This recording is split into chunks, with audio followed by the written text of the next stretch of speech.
نبی کریم صلی اللہ علیہ وسلم معراج پر تشریف لے گئے۔ آپ کی زندگی کی تاریخی راتوں میں سے ایک رات معراج کی رات ہے۔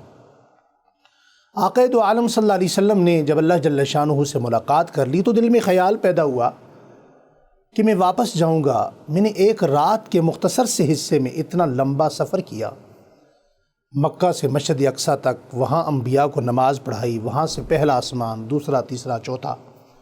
پانچواں، چھٹا، ساتواں آسمان، پھر وہاں سے سدرۃ المنتہا سے آگے رب العالمین سے ہم کلام ہونا، پھر رب العالمین کے پاس نماز کے لیے، کمی پیشی کے لیے بار بار آمد و رفت۔ تو میں جب زمین پر جاؤں گا تو اس بات کو کوئی مانے گا بھی صحیح یا نہیں مانے گا، کیونکہ بھی چند تعداد ہے مسلمانوں کی مکہ المکرمہ میں۔ آقا دو عالم صلی اللہ علیہ وسلم کے دل میں یہ خیال پیدا ہوا تو اللہ کریم جل شانہ نے آقا دو عالم صلی اللہ علیہ وسلم سے فرمایا، میرے پیارے حبیب، دکھی دلوں کے طبیب، رسول اللہ صلی اللہ علیہ وسلم سے کہا، میرے پیارے حبیب، کوئی مانے نہ مانے ابو بکر صدیق ضرور مانیں گے۔ وہی ہوا کہ جب آپ صلی اللہ علیہ وسلم واپس تشریف لائے اور آپ نے سارا قصہ سب کے سامنے بیان کر دیا تو جناب سیدنا صدیق اکبر رضی اللہ تعالیٰ عنہ ان دنوں میں سفر پر تشریف لے گئے تھے۔ آپ مکہ المکرمہ میں کپڑے کے سب سے بڑے تاجر تھے۔ تو حضرت سیدنا صدیق اکبر رضی اللہ تعالیٰ عنہ کی عدم موجودگی کا فائدہ اٹھا کر ابو جہل نے کہا کہ اگر یہ بات ابو بکر صدیق مان لیں تو ہم بھی مان لیں گے، اور سیدنا صدیق اکبر رضی اللہ تعالیٰ عنہ کے راستے میں بیٹھ گئے۔ جب سیدنا صدیق اکبر رضی اللہ تعالیٰ عنہ تشریف لائے تو حضرت ابو بکر صدیق رضی اللہ تعالیٰ عنہ کی سواری کی مہار پکڑ کر ابو جہل کہنے لگا،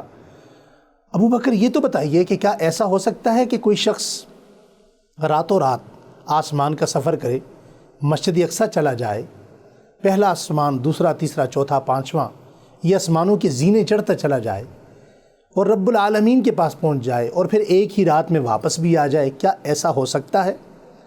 تو سیدنا صدیق اکبر رضی اللہ تعالیٰ عنہ نے یہ نہیں کہا کہ ایسا نہیں ہو سکتا یا ایسا ہو سکتا ہے۔